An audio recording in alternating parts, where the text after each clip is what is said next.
Sister, ಅದೇನೋ ಅಂತಾರಲ್ಲ, ಹಂಗಾಗೋಯ್ತಲ್ಲ ನಮ್ಮ ಪರಿಸ್ಥಿತಿ. ಏನೋ ಮಾಡೋಕ್ಕೋಗಿ ಇನ್ನೇನೋ ಆಗೋಯ್ತಲ್ಲ. ಗ್ರಾಚಾರ ಅನ್ನೋದು ಗುನ್ನ ಹೊಡೆದ್ರೆ ಹಿಂಗೆ ಆಗೋದು. ಕೈ ಇಟ್ಟಲ್ಲೆಲ್ಲ ಬರೀ ಸೋಲೆ. ಅಲ್ಲ ಸಿಸ್ಟರ್, ಈಗ ಗೌತಮ್ ಬಂದು ಪ್ರಶ್ನೆ ಮಾಡಿದ್ರೆ ಏನು ಮಾಡ್ತೀಯ? ಏನು ಪ್ರಶ್ನೆ? ಏನಮ್ಮ ಇದೆಲ್ಲ? ಮನೇಲಿ ನೀವೆಲ್ಲ ಇದ್ದುಕೊಂಡು ಇಂಥ ಇನ್ಸಿಡೆಂಟ್ ನಡೆಯಕ್ಕೆ ಹೇಗೆ ಬಿಟ್ರಿ ಅಂತ ಕೇಳಲ್ವಾ? ಕೇಳಿದ್ರೆ ನಾನಾದರೂ ಏನು ಮಾಡೋಕ್ಕಾಗತ್ತೆ? ನನ್ನ ಕೈಯಲ್ಲೇನಿದೆ ಅಂತ ಹೇಳ್ತೀನಿ. ಅದು ಹೆಂಗಾಗುತ್ತೆ ಸಿಸ್ಟರ್? ನೀನೇ ತಾನೇ ಹೇಳಿದ್ದು ಅವನ ಹತ್ರ, ಭಾಗ್ಯನ ನಾನು ನೋಡ್ಕೋತೀನಿ, ಅದೆಲ್ಲ ನನ್ನ ಜವಾಬ್ದಾರಿ ಅಂತ. ಆ ಭರವಸೆ ಮೇಲೆ ಅವನು ಆರಾಮಾಗಿದ್ದಾನೆ, ನೀನೆಲ್ಲ ನೋಡ್ಕೋತೀಯ ಅಂತ. ಈಗ ನೋಡಿದ್ರೆ ಹೀಗೆಲ್ಲ ಆಗಿದೆ. ಇದಕ್ಕೆ ಯಾರು ಜವಾಬ್ದಾರಿ ಅಂತ ಗೌತಮ್ ಕೇಳ್ತಾನೆ ಇಲ್ವಾ? ಕೇಳ್ತಾನೆ ಸಿಸ್ಟರ್, ಉತ್ತರ ಕೊಡಕ್ಕೆ ರೆಡಿಯಾಗಿರು. ವೆರಿ ಸಿಂಪಲ್ ಅಣ್ಣ. ಹೇಗಿದ್ರು ಗೌತಮ್ ಇಮೋಷ್ನಲ್ ಫುಲ್.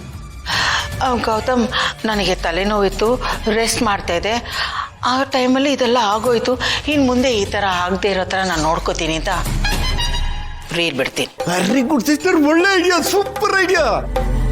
ತಲೆನೋವು ಜೊತೆಗೆ ಹೊಟ್ಟೆ ನೋವು ಸೇರಿಸ್ಕೊಂಡ್ಬಿಡು, ಎಫೆಕ್ಟಿವ್ ಆಗಿರುತ್ತೆ. ಇರತ್ತೆ, ಒಂದಕ್ಕೆ ಎರಡಾಗತ್ತೆ. ಅಲ್ಲ ಗೌತಮ್ ಹೇಗೆ ಅಂತ ನಿನ್ಗೆ ಗೊತ್ತಿಲ್ವಾಣ? ನನಗೆ ತಲೆನೋವು ಇದೆ, ಹೊಟ್ಟೆ ನೋವು ಇದೆ ಅಂತ ಗೊತ್ತಾದರೆ ನೇರವಾಗಿ ಕರ್ಕೊಂಡೋಗಿ ಹಾಸ್ಪಿಟ್ಲಲ್ಲಿ ಅಡ್ಮಿಟ್ ಮಾಡ್ತಾನೆ. ಓ ಸಿಸ್ಟರ್, ಅದು ಎಫೆಕ್ಟ್ ಜಾಸ್ತಿ ಇರಲಿ ಅಂತ ಹೇಳಿಬಿಟ್ಟೆ, ಇದು ತಲೆಗೆ ಬರಲಿಲ್ಲ. ಇಂಪ್ಯಾಕ್ಟ್ ಅಲ್ಲ, ಸಿಕ್ಕಾಕೊಳ್ಳೋ ಥರ ಮಾಡ್ತೇನೆ ನೀನು. ಸಿಸ್ಟರ್, ಈ ಸಿಕ್ಕಾಕೊಳ್ಳೋದು ಅಂತ ಕೇಳಿದ ತಕ್ಷಣ ನೆನಪಾಯ್ತು. ಹೌದು, ಈಗ ನಾವು ಸಿಕ್ಕಾಕೊಂಡ್ಬಿಟ್ರೆ ಇದೆಲ್ಲ ನಾವೇ ಮಾಡಿದ್ದು ಅಂತ ಆ ಗೌತಮ್ ಮತ್ತೆ ಭೂಮಿಕಂಗೆ ಗೊತ್ತಾಗ್ಬಿಟ್ರೆ ಹಾಗೇನು ಮಾಡೋದು? ಆಗ ಅವನು ನಮ್ಮನ್ನು ಸೀದಾ ಮೇಲೆ ಕಳಿಸ್ಬಿಡ್ತಾನೆ. ಇಷ್ಟು ವರ್ಷ ಇಂಥವ್ರನ್ನ ನಂಬ್ಕೊಂಡು ಬದುಕಿ ಹಾಳೋದ್ನಲ್ಲ ಅಂತ ಹುರ್ಕೋತಾನೆ. ಆ ಉರಿಗೆ ನಾವು ಸುಟ್ಟು ಭಸ್ಮ ಆಗ್ಬಿಡ್ತೀವಿ ಸಿಸ್ಟರ್. ಸುಮ್ಮನೆ ಇರೋಣ. ನೀನು ಯಾವಾಗಲೂ ಏನಾದರೂ ಒಂದು ಹೇಳ್ತಾನೆ ಇರ್ತೀಯ, ಅಂಥದ್ದೇನೂ ಆಗಲ್ಲ, ಸುಮ್ಮನೆ ಹೆದರ್ಸ್ಬೇಡ. ಸಿಸ್ಟರ್, ಈಗ ಭೂಮಿಕಂಗೆ ಇದೆಲ್ಲ ಗೊತ್ತಾಗಿರಲ್ಲ ಅಂತೀಯ? ಹಾಗೇನಾದರೂ ಆಗಿದ್ದಿದ್ರೆ ಇಷ್ಟೊತ್ತಿಗೆ ಭೂಮಿಕಾ ಎಲ್ಲ ಗೌತಮ್ ಹತ್ರ ಹೇಳ್ತಾ ಇದ್ಲು. ಅಂಥದ್ದೇನೂ ಆಗಿಲ್ಲ ಅಂತಂದ್ರೆ ಅವಳಿಗೆ ಇನ್ನೂ ಡೌಟ್ ಬಂದಿಲ್ಲ ಅಂತಾನೆ ಅರ್ಥ. ಇದು ಒಂದು ಆಕ್ಸಿಡೆಂಟ್ ಅಂತಾನೆ ಅವಳು ಅನ್ಕೊಂಡಿದ್ದಾಳೆ.